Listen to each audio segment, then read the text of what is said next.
Salam alaikum, Azul Fillaoun, bonsoir. Nous sommes tous naturellement doués de capacité à l'adaptation, y compris pour les pires situations qui puissent s'imaginer. Imaginez donc un homme, une femme, qui a passé sa vie dans l'aisance et la considération des autres et qui se retrouve, par un malheureux concours de circonstances, dans la misère et le mépris de ceux-là même qui miaulaient à ses pieds.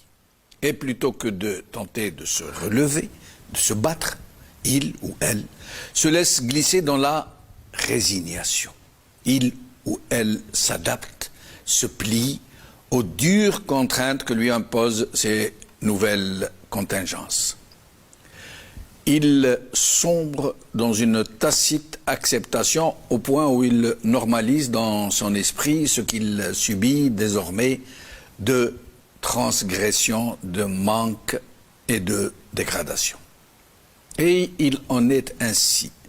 Dans les sociétés dont le niveau de vie, le civisme, le politique se dégrade, où l'échelle des valeurs s'inverse, où les systèmes prédateurs s'emparent de la souveraineté populaire.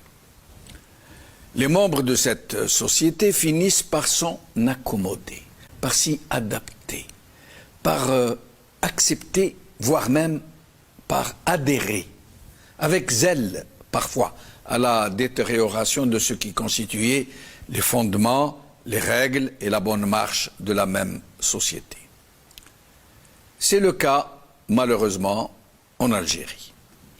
Après la fabuleuse flambée du Hirak qui avait laissé espérer l'éveil tant attendu, la société semble être retombée dans sa torpeur, comme si elle s'est résignée à l'indicible dégradation de son cadre de vie, de son niveau de vie, de l'incivisme triomphant, de l'oppression, de la corruption généralisée et du triomphe de toutes les turpitudes politiques et sociales imaginables.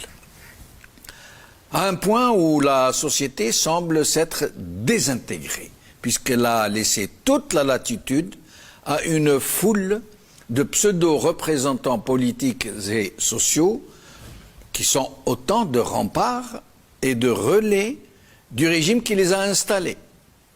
Des remparts et des relais qui ont infesté tous les espaces d'expression et qui donnent de la même société une image totalement déformée, mensongère, qui fait passer une dictature militaire pour un État démocratique. Plus qu'une démission, plus que du renoncement, c'est souvent de l'adhésion aux nouvelles règles du système, à une loi de la jungle qui s'est installée dans l'entendement général où ne peut survivre que le plus qafez, le plus retors, le plus déloyal, celui qui ne se refuse aucune indignité, celui qui a accès au cercle des privilèges. Le plus alarmant est que ce basculement de tous les équilibres semble ne plus choquer, y compris les élites supposées, y compris les autoproclamés gardiens du temple, y compris ceux qui restent d'authentiques révolutionnaires, qui sont nombreux malheureusement à se bousculer au portillon du système pour avoir leur part de la bête.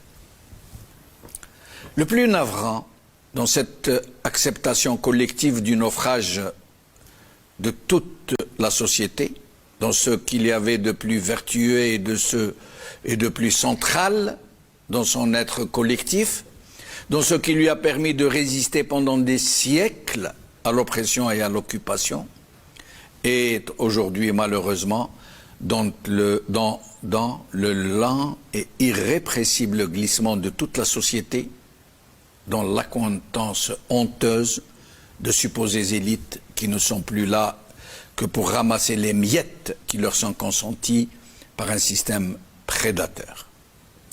Le plus rageant est qu'un système comme celui qui assassine chaque jour un peu plus l'Algérie joue sur le velours de l'indifférence générale, dans la connivence des élites imposées. Un système dont l'épouvantable nuisance n'est même plus relevée, parce qu'elle est entrée en normalité. Parce que non seulement elle ne suscite pas de légitime résistance, mais pire encore, parce que les élites sociales et politiques se bousculent au portillon pour l'accès au râtelier à travers des organisations factices, installées par le régime lui-même, installées et sustentées, nourries. Les saines et légitimes capacités à l'indignation se sont émoussées. La démission s'est généralisée.